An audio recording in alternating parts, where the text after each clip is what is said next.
I think obviously we played a very, very talented and team that is very connected right now in Memphis. They're playing very, very good basketball.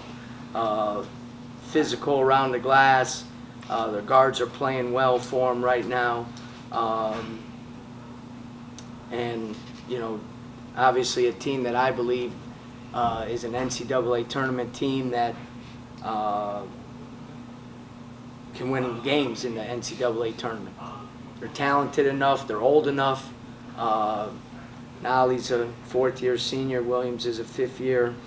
Lomax, fourth year. Quinones, a junior. Harris, fifth year or fourth year. Can't figure that out anymore. And their one freshman is a top 10 pick in the draft. You know, so they're very, very good. And to give our guys credit, they played extremely hard, fought, battled. I thought the two key points in the game were the last couple minutes of the first half with a couple of those live ball turnovers that led to baskets. And then we broke the press and had a really good wide open three, and those are the shots you got to make. You got to make that. Just have not been able to make that one shot that kind of, instead of a 6-0 run, it's a 6-3 run. And then in the second half, I believe we got 4 or 6 point game. We got 6 straight stops, and we just weren't able to carve into the lead. Had some offensive possessions that weren't at the level of execution that you need to against that team. And then we had a couple good shots we just didn't make. And when you play a team of that caliber, you can't have, even if it's only a 4-minute stretch in the second half and a 2-minute stretch in the first half, it's hard to come back from. Didn't do a good enough job of taking care of the ball with 16 turnovers. Did a great job on the glass, out-rebounding that team by 5. And obviously, you know, clear to see that Russell's foul trouble in the first half really hurt us. Because as teams extend out, you got to be able to get the ball inside. And not only inside in terms of on post feeds, but on drives. As they go for blocks, you got to have someone you can drop the ball off to and score. And Russ obviously did that in the second half for us. Coach, you talked about out-rebounding them. In the second half, you out-rebounded them. You held them to, I think, 39% shooting. Yep. Did you talk about your defense in the second half? Well, I mean, you know, the last 2 games, Cincinnati game and this game, and really, you know, I mean, in the last 7, 8 games, we've played our best basketball. We're playing pretty good. You know, there are certain times in games, you know, where you either got to make a shot. As I said, in the Cincinnati game, that's what we did. You know, we're up 1, Chaplin hits the 3. Those are the shots we have not been able to hit all year long. You know, we had a good look at the 3 in the first half. We had a couple good looks in that second half in that run. But the one thing that has remained pretty constant is we are getting better defensively. Obviously, we're playing with some more physicality on the defensive end.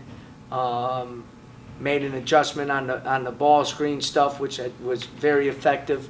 You know, Russ is the best ball screen defender of any big, maybe in the country.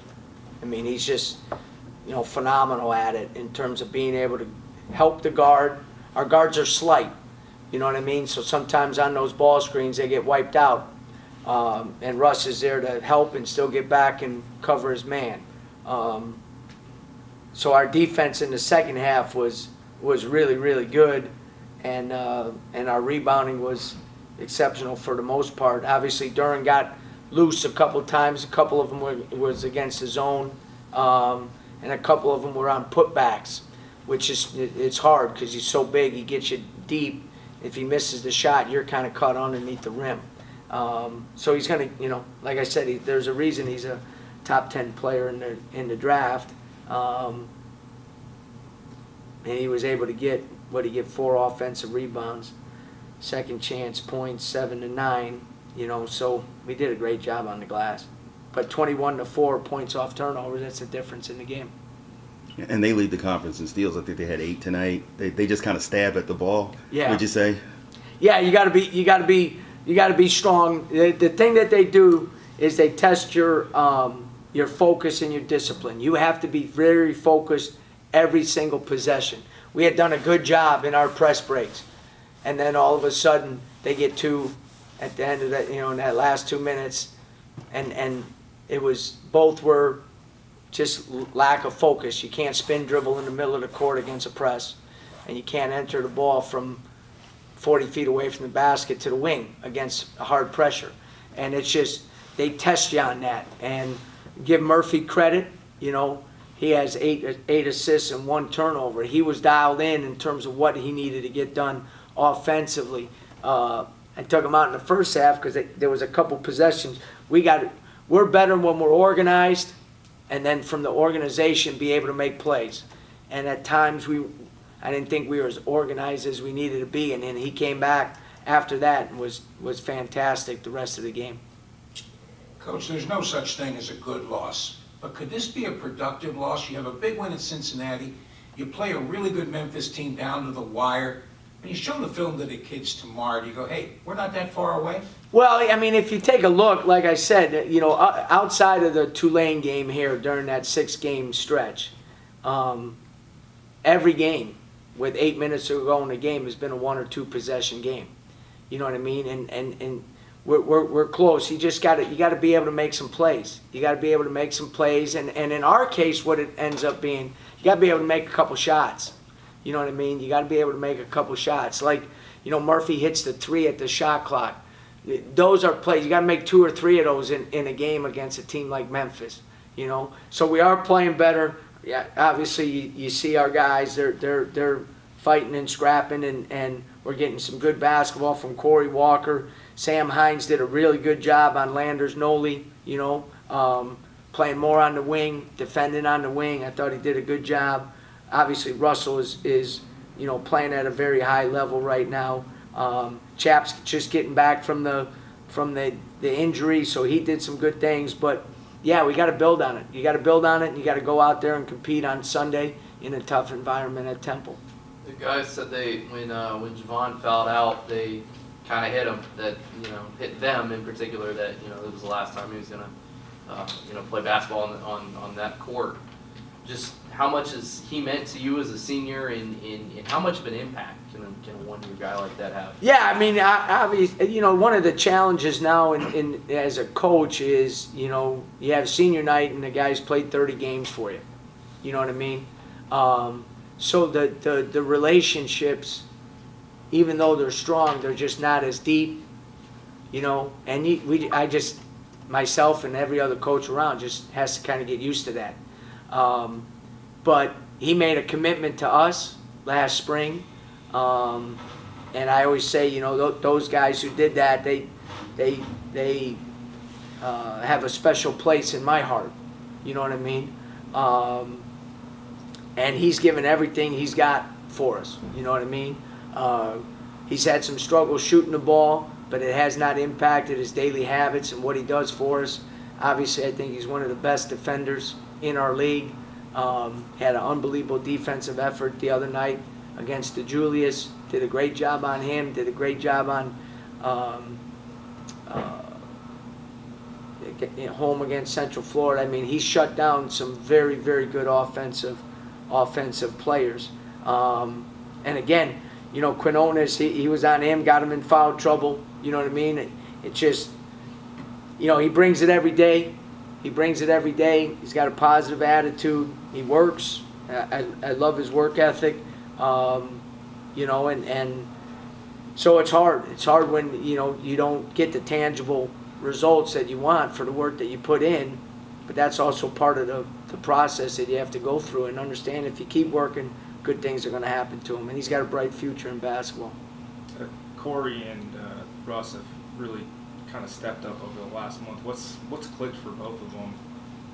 Russ coming in last year was kind of finding his footing. He's really found it. And Corey kind of coming back and being effective in the last 5-6 games. Well, 2 different reasons for the 2 different guys. Russ has done a really good job of embracing, as big as he is, playing even more physical, finding bodies inside and posting bodies. He had a tendency to post away from contact and catch the ball too far out. And now he's got to put the ball on the floor and all that stuff. He's done a good job of turning every ball screen into a seal-off. He seeks contact now. And when he seeks it and gets it, he holds that contact now. He's gained more confidence because of that. In turn, our team has gained more confidence in him. He was shooting under 50% in the 40s prior to basically going into the Tulsa game at Tulsa. After that, we showed film of the opportunities that he has, not only to post deeper, but our guys to throw him the ball. It took a turn after that. He shot the ball better from the free throw line. So now when he gets fouled, it's not an empty possession going up to the line and missing two or going 1 for 2. He's always put in the work. His biggest obstacle was just experience and playing, because he hasn't had the same experience as a lot of the guys on our team where they were playing basketball when they were 6, 7 years old. So his feel for the game and his understanding and all that, he's a very bright young man, very inquisitive, wants to get better. And so he's bought into some of the stuff that we've shown him, and because he's played more minutes, he's just getting more comfortable out there. Corey's a different situation. Obviously very, very talented. Sky's the limit for him. But he didn't play 1 minute of basketball last year. Not one. And he was injured, and he came here, and he was injured when he got here, and he had injury in the preseason, so he's missed a lot. So now he's just kind of rounding into understanding the play. He's got a very good basketball IQ. Obviously, the next phase for him, he's got to do a great job in terms of developing daily habits of great players. There's a big difference, as the question that you always ask: do you like it, do you love it, or do you live it? We got to get guys to start loving it and then moving on to living it. And as a young player, he's got to figure that out. But I have more than enough confidence that he will, because if he does, he could be a special player, not only for us, but in this league, for sure. We know coaching is fraternity. What are your thoughts on Coach K and his final home game? How much of an impact do you believe he's made on college basketball and yourself? Well, I'll tell you 2 quick stories. I'm very fortunate to have played in the game that Coach K won and moved to his first Final Four. That was a Navy team that he beat, and I actually played about 45 seconds in that game. All right? Took a charge and shot an air ball, so it was a hell of a game for me. But it was, you knew then, as a opponent, that was a special team, and something special was starting there. You know what I mean? With Amaker and Dawkins and Billis and Allery and those guys. They were, you could tell. You know what I mean? You could tell. And then obviously I've been very blessed to be able to compete against him in games and spend time with them at league meetings and different things like that. And one of the first calls I got when my time at Georgia Tech ended was from Mike. And people don't understand he does that stuff all the time. Obviously he's made college basketball a better place. He's impacted lives. You coach to transform people's lives, and he's done that. Now he's won a gazillion games in the meantime as well. You know what I mean?